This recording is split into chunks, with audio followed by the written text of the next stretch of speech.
Welcome to the Connected Campus podcast, where we explore the ways that diverse professionals are working every day to optimize their efforts to recruit, retain, and graduate their students.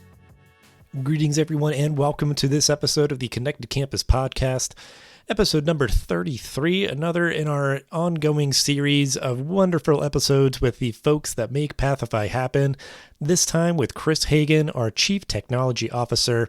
So I got the chance to hang out with him in person and record this episode while we had a bunch of folks together in Denver. So this is such a treat anytime I get to record with folks in person, much more so when it is some of the great folks on the Pathify team. So please do enjoy this quick episode conversation with Chris Hagan.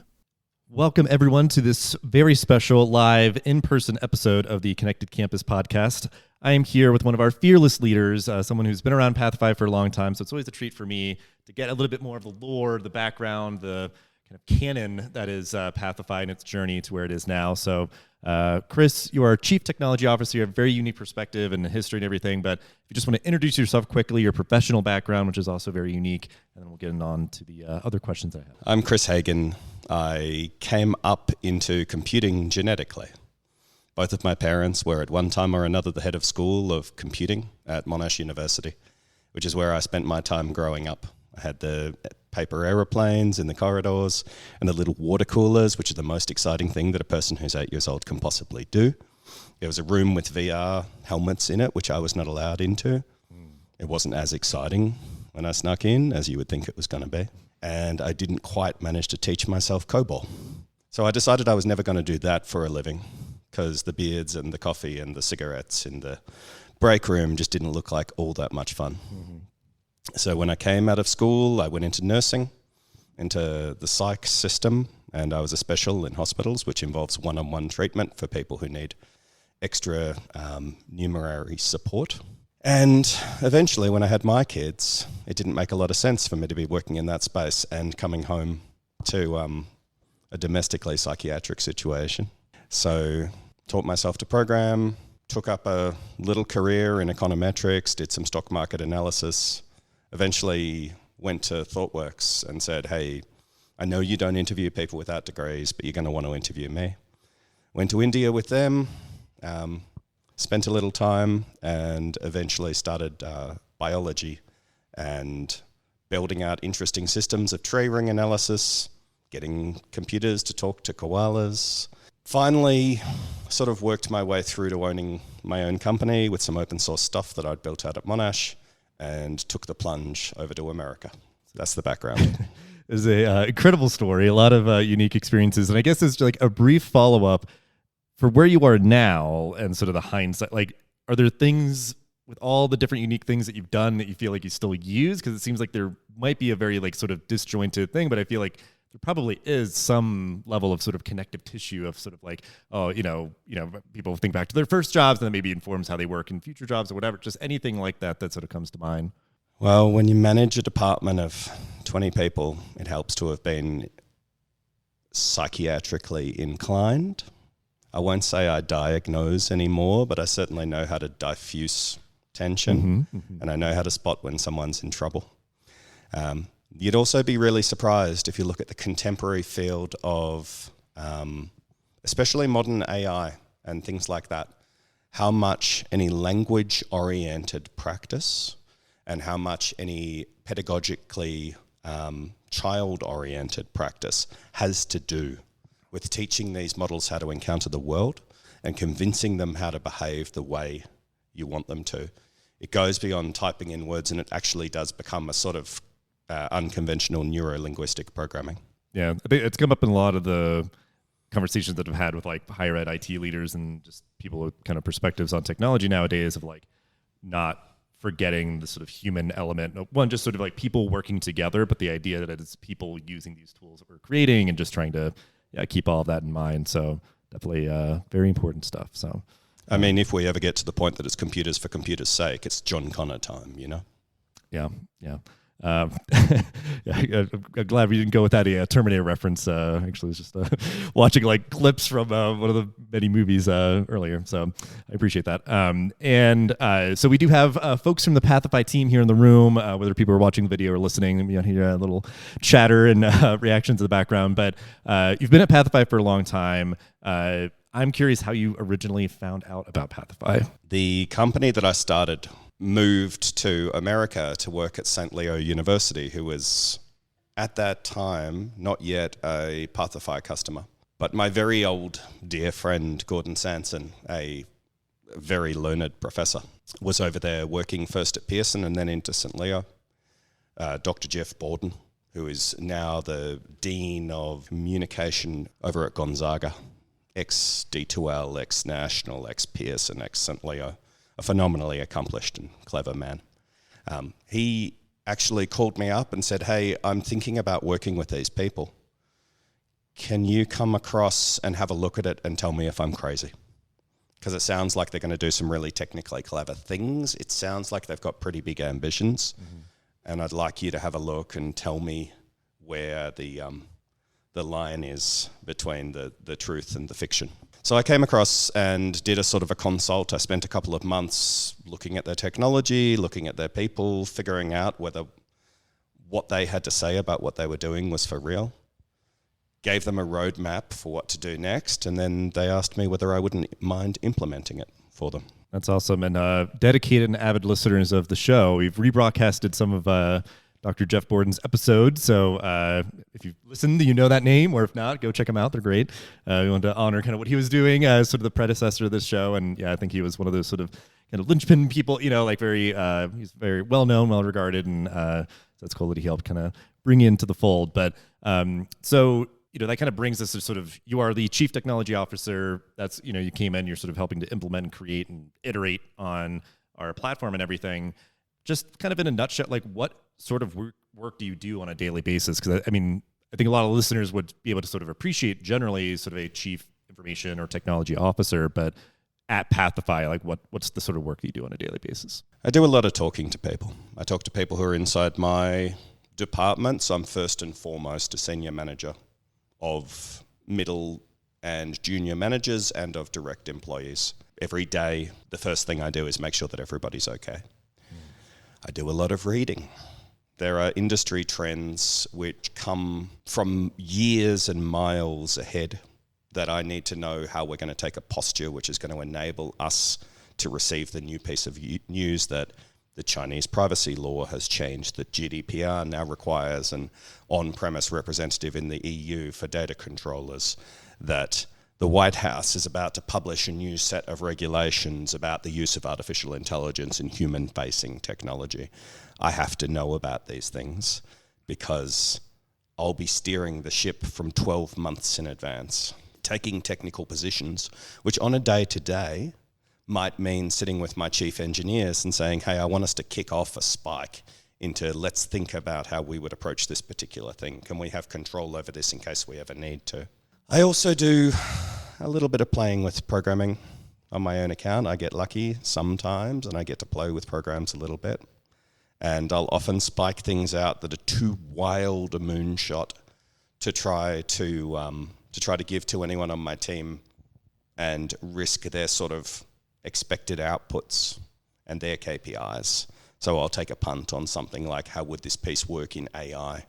Or, can we figure out how to do a particular mode of web technology which has a characteristic of self-service in this way that I just wouldn't give to someone because people hate to miss targets and fail at building things.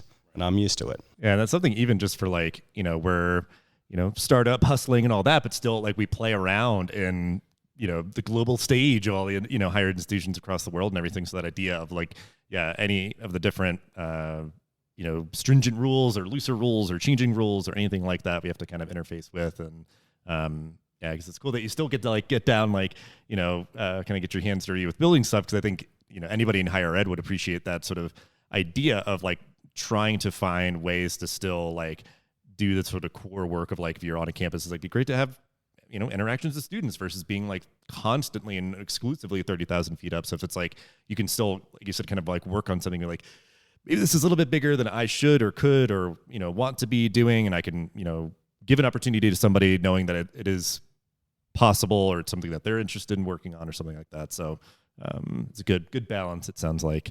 Every few weeks, I watch all of the code that is output into the company over the 120 different repositories that we maintain.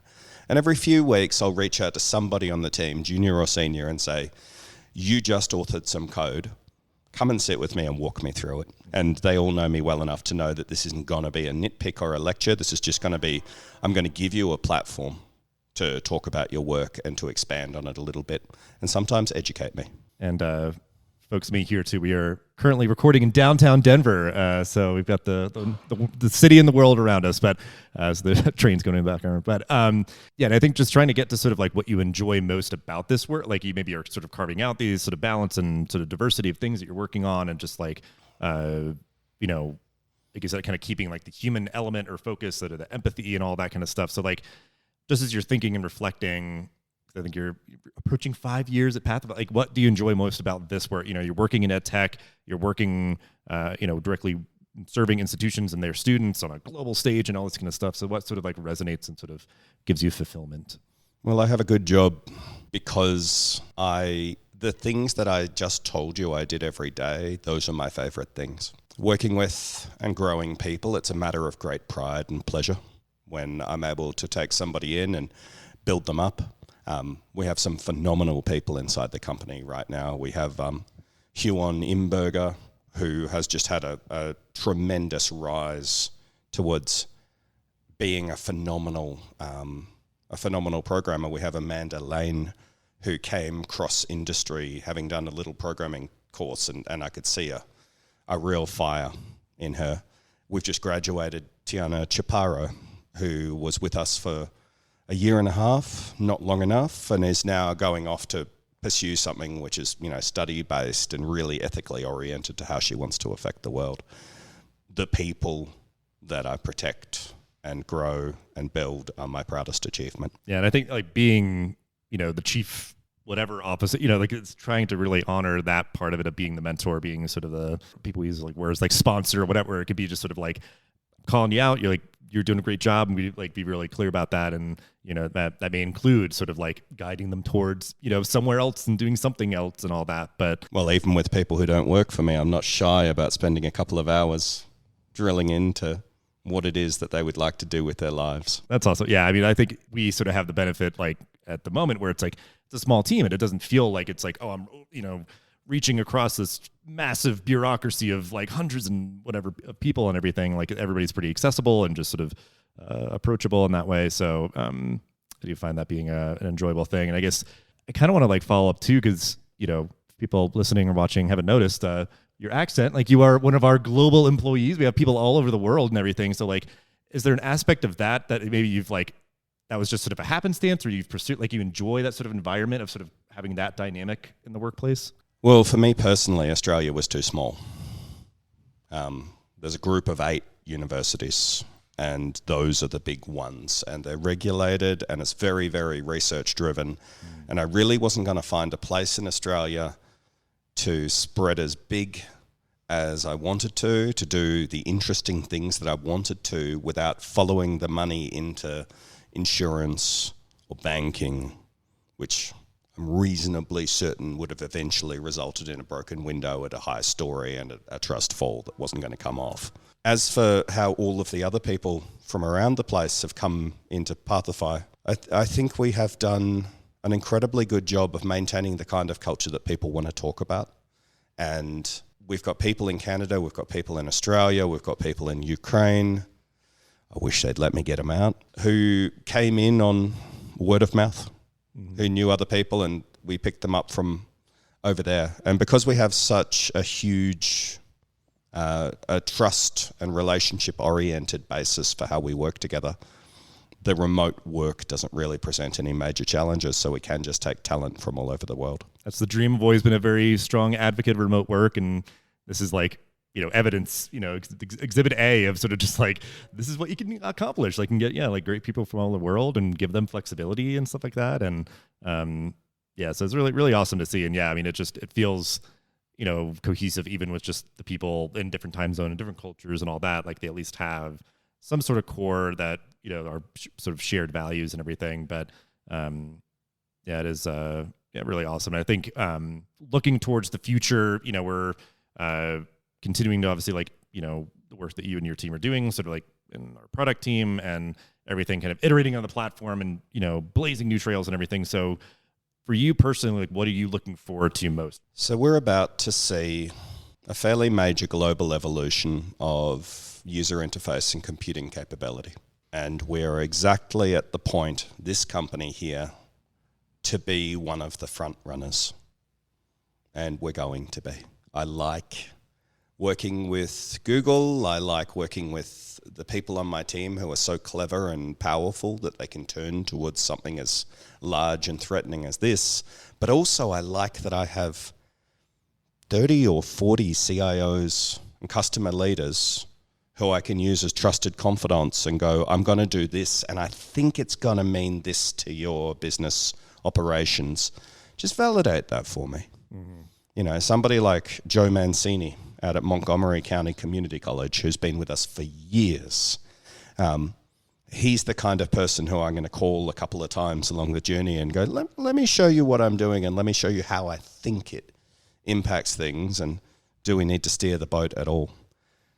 But this is one of those watershed moments that doesn't come along terribly frequently.